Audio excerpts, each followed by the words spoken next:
Sino po aminado? Sa lahat ng panahon, hindi siya nauubusan ng gustong hingin sa Panginoon. Sino po rito? Hanggang ngayon, sa oras na to, meron ka pa rin gustong hingin sa Panginoon. Although, kapag ka binalikan mo yung mga pangyayari sa buhay mo, yung mga panahon sa buhay mo, makikita mo na marami namang binigay na ang Panginoon. Pero, ang reality, again, gaya po ng aking nabanggit, sa lahat ng pagkakataon, hindi tayo nauubusan ng gustong hingin sa Panginoon. And at the same time, sa lahat ng sitwasyon, hindi tayo nauubusan ng gustong hingin sa Panginoon. Alam niyo po, mula doon sa pagkabata, hanggang doon sa pagkakaedad natin, hanggang sa oras na ito, gaya po ng aking nabanggit, hindi naman tayo nauubusan ng gustong hingin sa Panginoon. At ang tawag po doon, yun yung greatest prayer natin sa ating buhay. Sino po aminado? Sa oras na ito, meron kang gustong-gustong ibigay ang Diyos sa iyo. Meron kang gustong-gustong hilingin sa Panginoon. At alam niyo po, hindi natin alam kung kailan siya sasagutin ng Panginoon, but one thing for sure, tutugunan Diyos according to His perfect season. Hindi man natin alam kung kailan sasagot ang Panginoon, but again, doon sa perpektong panahon ng Diyos, tumutugon ng Diyos. Hindi natin alam kung paano tayo sasagutin ng Diyos, but one thing for sure, tutugon ng Diyos according to His perfect ways. Hindi natin alam paano ba siya tutugon doon sa hinihingi mo, para saan man yan, sa iyong karir, sa iyong kalusugan, para sa iyong kabuhayan o sa iyong paglilingkod. Hindi man natin alam kung paano tutugon ng Diyos, pero according to His perfect ways, tutugon ng Panginoon. At hindi natin alam yung eksaktong hinihiling natin, kung yung eksaktong hinihiling natin ang sasagutin ng Panginoon. But one thing for sure, He knew what is best for us. Alam na alam ng Panginoon yung pinakamabuti para sa atin. Minsan, hindi yung eksaktong hinihingi mo ang ibinigay ng Diyos, pero doon sa ibinigay ng Diyos, alam ng Diyos, yun yung pinakamabuti para sa iyo. Sa Biblia po, maraming mga tao yung nagpahayag ng kanilang mga panalangin, pero isa sa mga pinakatumatak na prayers, yung prayer po ni Jabez. Sabi niya, dito po sa 1 Chronicle chapter 4, verse 10, Jabez cried out to God of Israel, "Oh, that you would bless me and enlarge my territory. Let your hand be with me and keep me from harm so that I will be free from pain." Sa tingin nyo, bakit kaya ganun ang dalangin ni Jabez? Lalo na dun sa huling bahagi ng kanyang prayers, sabi niya, so that I will be free from pain. Kasi nga, doon sa verse 9, ang sabi doon, Jabez was more honorable than his brothers. His mother had named him Jabez, saying, I gave birth to him in pain. Sapagkat ipinanganak ko siya ng may kahirapan. Saan ba nang gagaling si Jabez? Gano'n na lang yung dalangin niya. At bakit iyon yung ibinigay na pangalan sa kanya ng nanay niya? Alam niyo po, itong pangalan na ito, Jabez in Hebrew, meaning he makes sorrowful because his birth was difficult. So sa kanila, specifically, dito sa ancient Israel, pag binigyan ka ng pangalan, hindi lang basta pangalan ang ibinigay sa iyo. May iba't ibang bagay na ibig ipakahulugan yung ibinigay na pangalan sa iyo. Now, tingnan po natin, ano ba yung significance ng pangalan doon sa ancient Israel?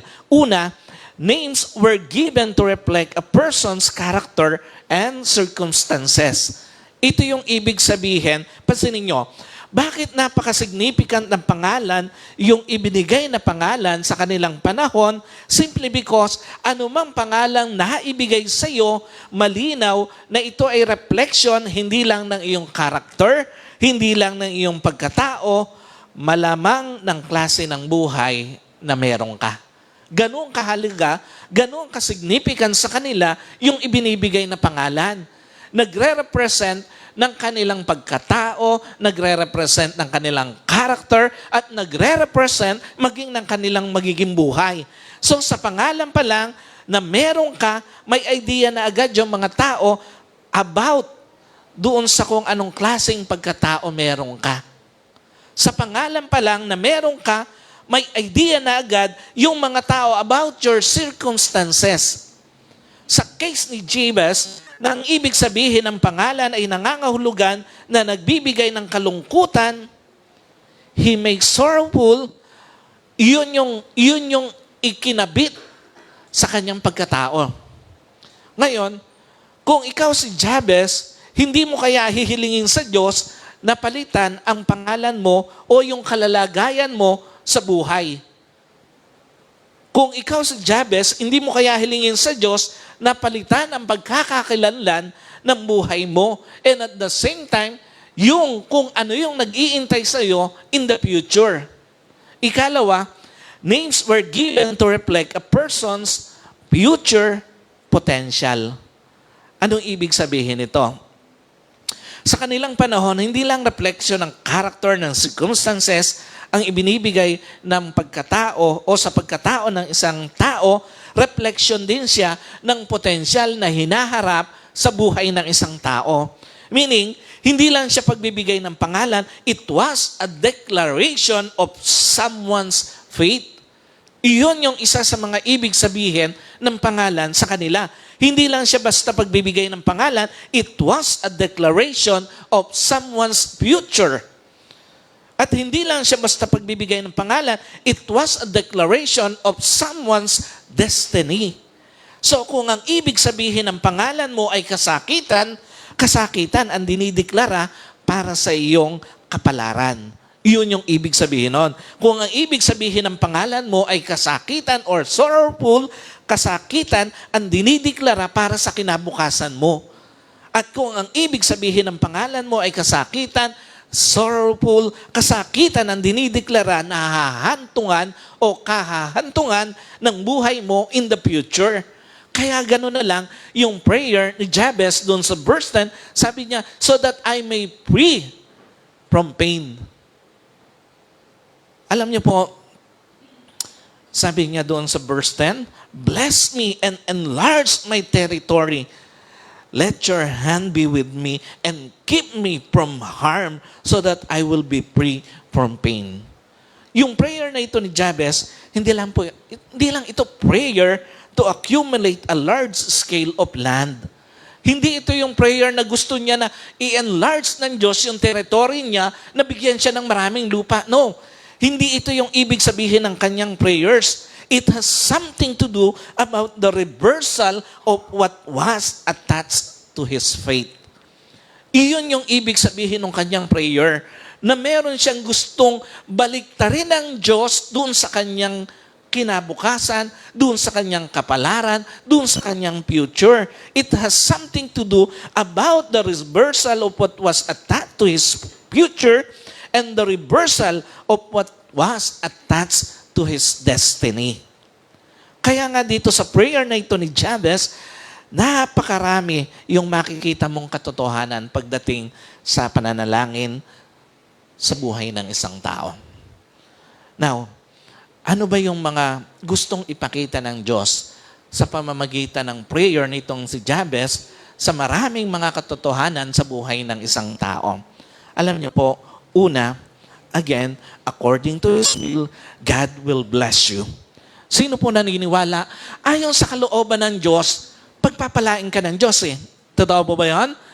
Alam niyo po, God will answer your prayers according to His will and not because of your plead. Hindi dahil sa nagsusumamo ka sa Diyos, sasagutin ng Diyos yung panalangin mo. No. According to His will pa rin. God will answer your prayer according to His will and not because of your circumstances. Hindi dahil doon sa circumstansya mo, sasagutan Diyos. No. Dahil pa rin iyon, doon sa perfect will ng Panginoon. And God will answer your prayer according to His will and not because of your need. Hindi dahil doon sa kailangan mo, sasagutin ng Diyos yung prayer mo. No. according to His perfect will, sasagot ang Diyos. What does it mean? Una, God's blessing is a result of faithful submission and acceptance of God's will in our lives. Hindi ka pwedeng makaranas ng himala ng Diyos nang hindi mo kayang mag-submit sa kalooban ng Diyos. Lahat lang ng mga tao na nakaranas ng himala ng Diyos, nakatanggap ng himala ng Diyos, yung mga taong nag-submit sa kalooban ng Diyos. Alam niyo po, hindi ka pwedeng tumanggap ng himala ng Diyos na hindi mo kayang tanggapin ang kalooban ng Diyos. Hindi lang yung kaya mo mag-submit, kundi kaya mo ring tanggapin yung kalooban ng Panginoon. Lahat ng himala that could transform your lives from rag to riches, bunga ng pagsasubmit sa kalooban ng Diyos. Lahat ng himala that could transform your lives from nobody to somebody, pag nagbunga yan ng pagsasubmit sa kalooban ng Diyos. At lahat ng himala that could transform your lives from pain to gain, bunga ng pagtanggap, pagsasubmit sa kalooban ng Diyos. Ikalawa, God's blessing is a definitive act of God. Then, no person, no circumstances can abort it to its recipient. So, ibig sabihin, sovereign act ng Diyos, lahat ng sagot niya sa panalangin mo. Walang ibang nakaapekto doon, circumstansya man siya o anong bagay, lahat yon ay sovereign act ng Diyos. Definitive act ng Diyos yon. So, sino po naniniwala? God has a supreme power over every person. Totoo po ba yan? Walang pwedeng makahigit sa kapangyarihan ng Diyos na nilalang. Ang Diyos ay makapangyarihan sa sino pa mang nilalang. God has a supreme power over every circumstances. Ang Diyos ay makapangyarihan sa lahat ng pangyayari sa buhay ng tao. And God has a supreme power over every principalities. Ang Diyos ay makapangyarihan sa kahit na anong pwersang pang-espiritual. Ano kinalaman nito sa pagbe-bless ng Diyos sa isang tao?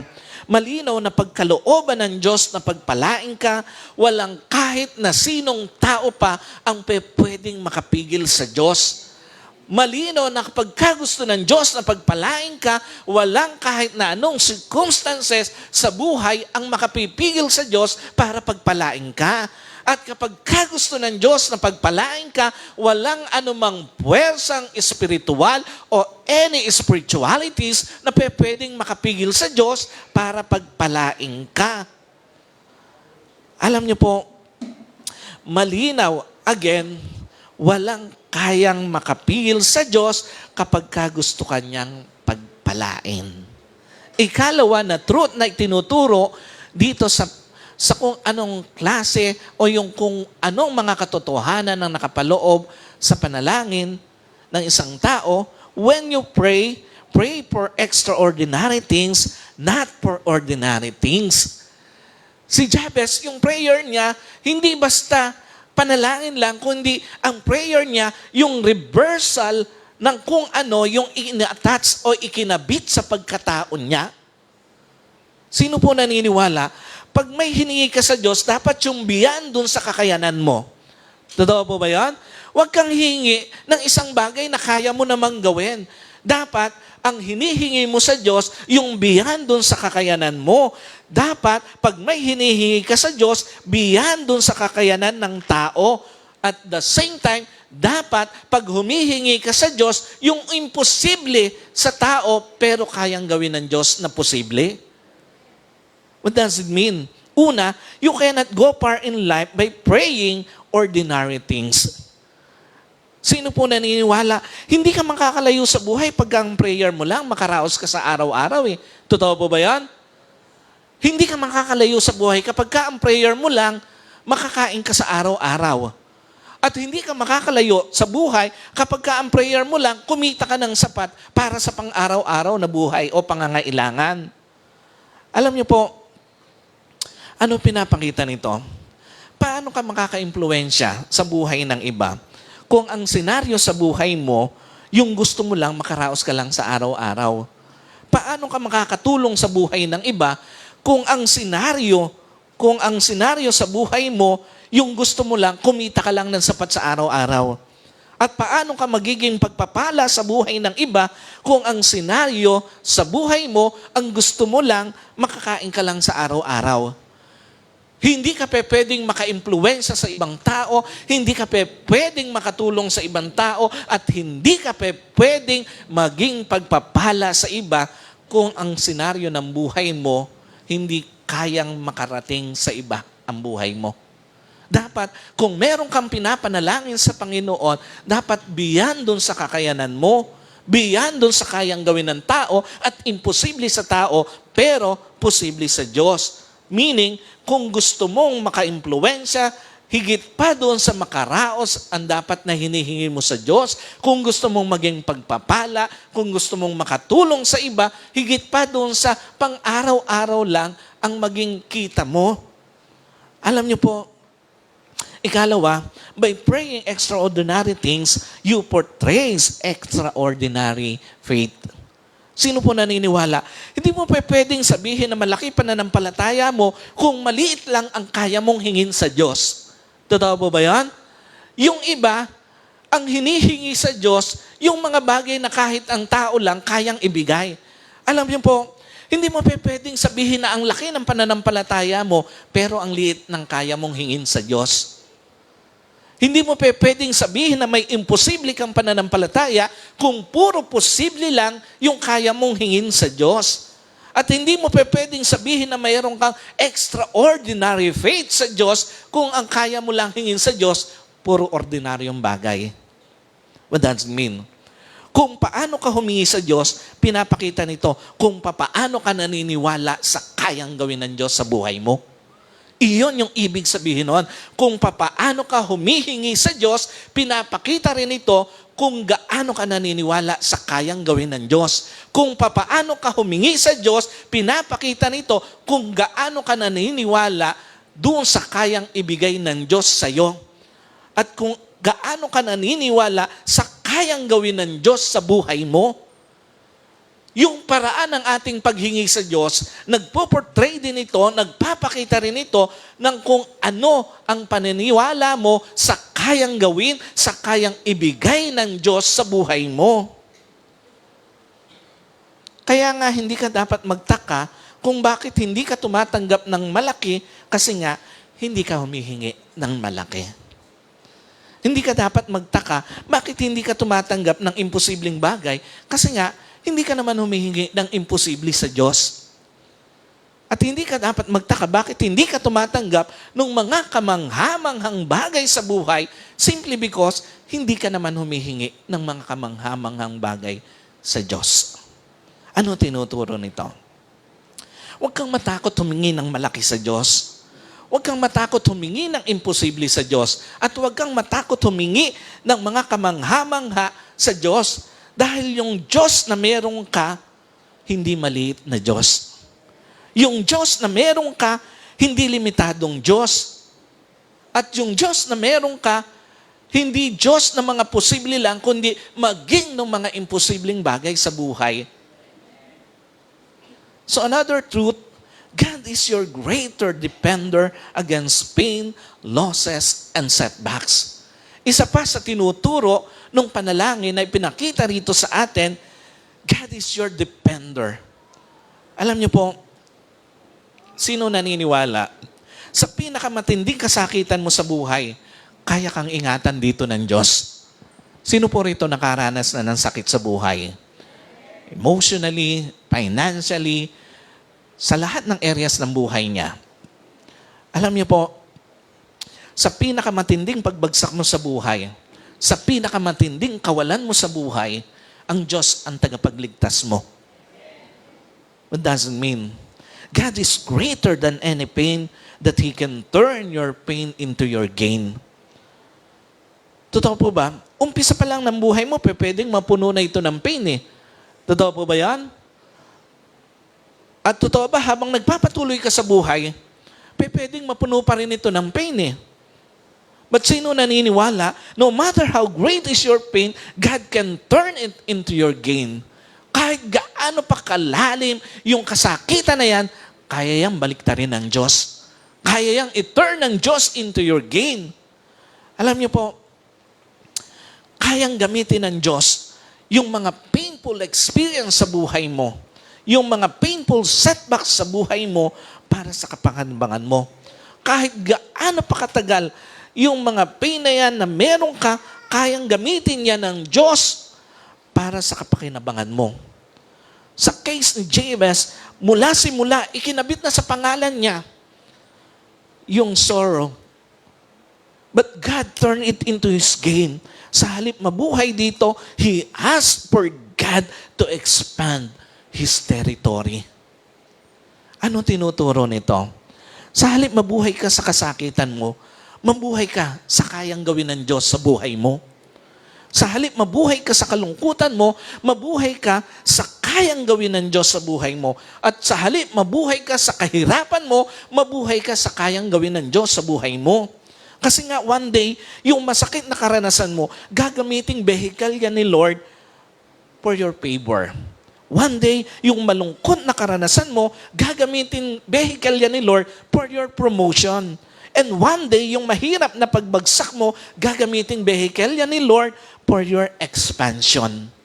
At ikalawa, God will not allow any abortion from your redemption towards your expansion until your complete transition. Sino po naniniwala? Hindi yung redemption mo o hindi lang yung redemption mo mula sa masakit na karanasan ang kayang proteksyon na ng Diyos. Maging yung process habang pumupunta ka doon sa transformation ng buhay mo and until doon sa makarating ka na hanggang sa kakumpletuhang pagbabago ng buhay mo, kayang proteksyonan niya ng Diyos. What does it mean? Since ang Diyos ang tagapag-ingat mo, walang makakapigil sa plano ng Diyos na iligtas ka sa buhay na puno ng kasakitan. Dahil Diyos ang tagapagligtas mo, walang makakapigil sa plano ng Diyos na iligtas ka na mag-stay ng matagal sa buhay na puno ng kasakitan. At dahil Diyos ang tagapagligtas mo, walang makakapigil sa plano ng Diyos na ganap kang makalaya sa buhay na puno ng kasakitan. Ano pinapakita nito? Gaya ni Jabez, laging may tugon ng Diyos sa dalangin mo kahit gaano pa ito kaimposible sa mata ng tao. Gaya ni Jabez, laging may paraan ng Diyos para sa panalangin mo kahit gaano pa ito kahirap sa mata ng tao. At gaya ni Jabez, laging may panahon ng Diyos para sa dalangin mo kahit gaano pa ito katagal sa mata ng tao. Hindi nauubusan ng paraan ng Diyos. Hindi nauubusan ng panahon ng Diyos. Hindi nauubusan ng pagsagot ang Diyos sa dalangin ng isang tao. Now, the question is, paano ba natin mararanasan yung tugon ng Diyos sa ating mga dalangin? Alam niyo po, for us to be able na ma-experience maging yung karanasan na naranasan ni Jabez at nung iba pang mga tao sa Biblia, number one, you have to believe that your personal prayers matters to God. Sino po naniniwala? Mahalaga sa Diyos yung dalangin mong makaalis sa buhay na puno ng kasakitan eh. Naniniwala po kayo doon? Yung mga dalangin mo, yung mga personal prayers mo, na tanggalin ka ng Diyos doon sa isang area na yun ng buhay mo, mahalagang mahalaga yun sa Diyos. Mahalaga sa Diyos yung dalangin mong matapos na yung kwento ng kasakitan sa buhay mo. At mahalaga sa Diyos yung dalangin mong mabaliktad na ang senaryo sa buhay mo. What does it mean? Una, sa taong nagtitiwala sa Diyos, walang maliit, walang malaki, walang mahirap, walang madali, lahat ay mahalaga sa Diyos. Alam niyo po, yung simpleng dalangin mo, mahalaga sa Diyos yun eh. Yung komplikadong dalangin mo, prayers mo, mahalaga sa Diyos yun eh. Yung mahirap na prayers mo, mahalaga sa Diyos yun. Ano pinapakita? Dahil mahalaga yun sa Diyos, kahit gaano pa kakomplikado ang dalangin mo, isang araw, answered prayer na yon. Dahil mahalaga sa Diyos ang dalangin mo, kahit gaano pa kahirap yon, isang araw, answered prayer na yung dalangin mo. Ikalawa, sa taong nagtitiwala sa Diyos, assurance mo yung katapatan ng Diyos eh. Sino po naniniwala? Tapat ang Diyos. Alam niyo po, sa pinakamasakit na sitwasyon mo, katapatan ng Diyos ang pinakamatibay na mapanghahawakan mo eh. Doon sa pinakamahirap na sitwasyon mo, doon sa pinakabagsak na sitwasyon mo, ang tangi mo mapanghahawakan, pinakamatibay na mapanghahawakan mo, yung assurance ng katapatan ng Diyos. What's the point? Panlaban mo sa inip, sa tagal, na nasa mahirap kang sitwasyon, yung assurance na isang araw, aalisin ka ng Diyos doon dahil tapat ang Diyos. Panlaban mo sa inip, sa tagal na nasa masakit na sitwasyon ka, nasa bagsak na sitwasyon ka, yung assurance na isang araw aalisin ka ng Diyos doon dahil tapat ang Diyos. And another thing, for us to be able to experience yung mga naranasan nila, you have to give up trying to manage things out of your control. Sino po naniniwala? May mga bagay naman talagang sa buhay na beyond our control. Totoo ba yan? May mga bagay talaga na kahit ano gawin mo, wala talaga eh. Napansin niyo yan? May mga bagay talaga sa buhay na kahit anong pilit mong baguhin, hindi mo mabago eh. What's the point? Una, God alone can change the course of your journey. Sino po naniniwala? Yung takbuhin ng buhay mo, Diyos lang naman talaga ang may kakayanang baguhin ito eh. Sino po naniniwala? Yung ikagaganda ng buhay mo, Diyos lang naman talaga ang may kakayanan na pagandahin ito eh. At sino po naniniwala? Yung ikatatagumpay ng buhay mo, Diyos lang din naman ang may kakayanan na ibigay ito. What does it mean? Ano mang kaya mong baguhin sa buhay mo, baguhin mo. Pero yung hindi mo kayang baguhin, ilagay mo sa kamay ng Diyos. Ano mang kaya mong pagandahin sa buhay mo, pagandahin mo. Pero yung hindi mo kayang pagandahin, ilagay mo sa kamay ng Diyos. Ano mang bagay na kaya mong pagtagumpayan sa buhay na ito, subukan mo. Pero yung hindi mo na kaya, ilagay mo sa kamay ng Diyos. Ikalawa, God alone can bring you towards your destiny. Sino po naniniwala? Hindi ang husay mo, kundi yung kamay ng Diyos ang totoong magdadala sa iyo sa hangganan ng tagumpay. Hindi dahil magaling ka, hindi dahil skillful ka, hindi dahil madiskarte ka, kaya ka magtatagumpay. No, kamay pa rin ng Diyos ang magdadala sa iyo dun sa ganap na tagumpay mo. Alam niyo po, hindi nagkataon kung hindi kamay pa rin ng Diyos ang magdadala sa iyo dun sa hangganan ng tagumpay mo. At hindi dahil deserve mo, kaya magtatagumpay ka kung hindi kamay pa rin ng Diyos ang magdadala sa iyo dun sa ganap na tagumpay ng journey mo. At ikalawa, ano ang pinapakita rito? The ultimate reason bakit makakarating ka sa destiny mo, dahil sa Diyos pa rin. The ultimate reason bakit walang makakahadlang na makarating ka dun sa dapat mo marating, dahil sa Diyos pa rin. And the ultimate reason bakit makapag-i-stay ka sa tagumpay ng buhay mo, dahil pa rin yon sa kamay ng Diyos. And finally, you have to believe that God has all the power of transformation. Kung gusto mong maranasan talaga yung naranasan nila sa Biblia, kailangan mong paniwalaan na nasa sa Diyos ang lahat ng kapangyarihan para bumago. Alam niyo po, ang tanong dito, ano naman yung dapat mong gawin along the process ng gagawing transformation ni Lord sa buhay mo? Una, refuse to be defined by your hard and present situation. Huwag kang papayag na dahil wala kang pera ngayon, habang buhay ka nang walang pera. Huwag kang papayag na dahil may sakit ka ngayon, habang buhay ka nang mananatiling may sakit. At huwag kang papayag na dahil kapos ka ngayon, habang buhay ka nang kapos. Huwag kang papayag na dahil nangungupahan ka ngayon, habang buhay ka na lang nangungupahan.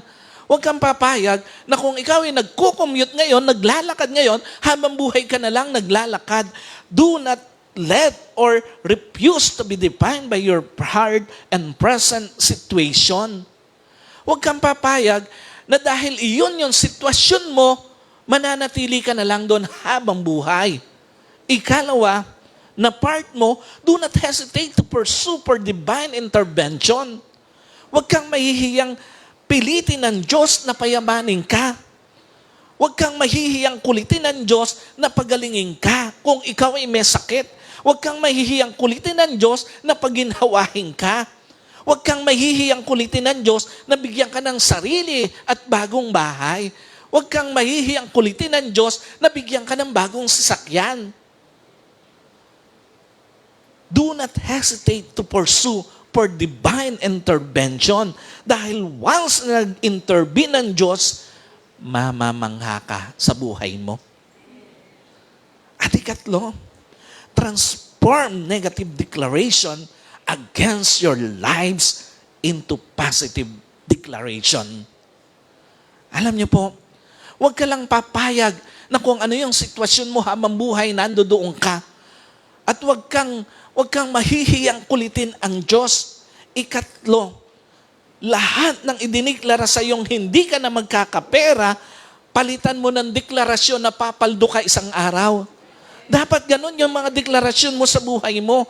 Huwag kang papayag na pag nagsabi sa iyo na hindi ka na makakaahon sa hirap, tatanggapin mo na lang. No, pag may nagsabi sa iyo ng ganon, palitan mo ng ibang deklarasyon na isang araw mayaman ka na. Lahat ng idineklara sa iyong hindi ka nagagaling, palitan mo ng deklarasyon na isang araw paggagalingin ka na ng Diyos.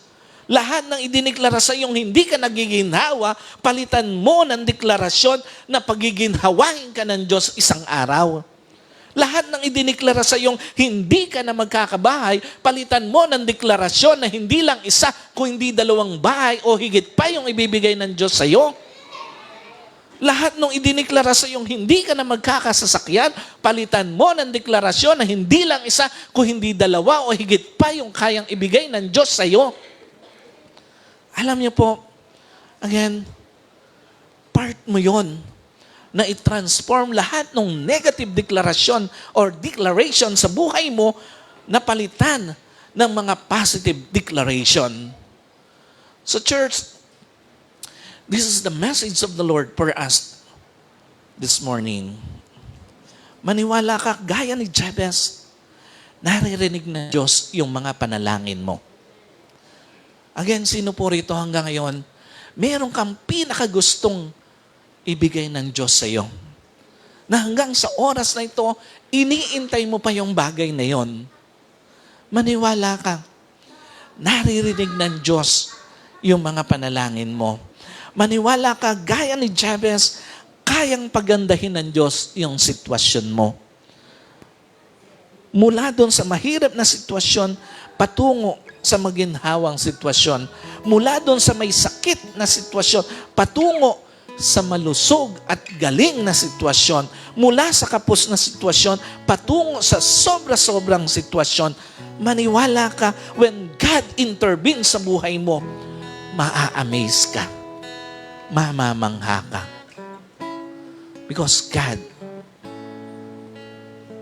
that you are praying for is an amazing God. Beyond dun sa kaya mong gawin, kayang gawin ng Diyos sa buhay mo. Beyond dun sa kayang ibigay ng tao, kayang ibigay ng Diyos sa buhay mo. Beyond dun sa kaya mong baguhin, kayang baguhin ng Diyos sa buhay mo. This morning, maniwala ka. Lahat ng mga dalangin na binitawan mo sa kamay ng Diyos, hindi nawawalang kabuluhan yan. Narinig yun ng Diyos. At alam ng Diyos kung kailan yung perpektong panahon para tugunin yung prayers na yan. Alam ng Diyos kung ano ang perpektong paraan para maranasan mo na isang araw yung greatest prayer ng buhay mo, answered prayer na. Let us pray. Panginoon, sa oras na ito, tinataas ko po sa iyo ang iyong mga anak, ang kanilang mga pinakaminimiting dalangin sa buhay, Panginoon.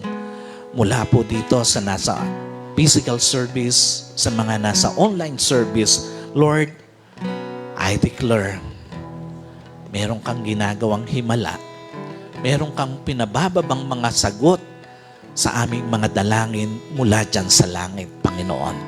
Salamat po dahil mula sa oras na ito, nag-uumapaw, Panginoon, ng mga answered prayers, Panginoon, sa buhay ng iyong mga anak. Lord, salamat po dahil alam namin marami kang i-amaze, Panginoon, sa oras na ito. Maraming mamamangha sa kanilang buhay dahil ang oras na ito, ang mensahe ito ay confirmation, Panginoon, na tumutugon ka at may tugon ka na sa aming mga prayers. Salamat po. In Jesus' mighty name, I pray. Amen and amen.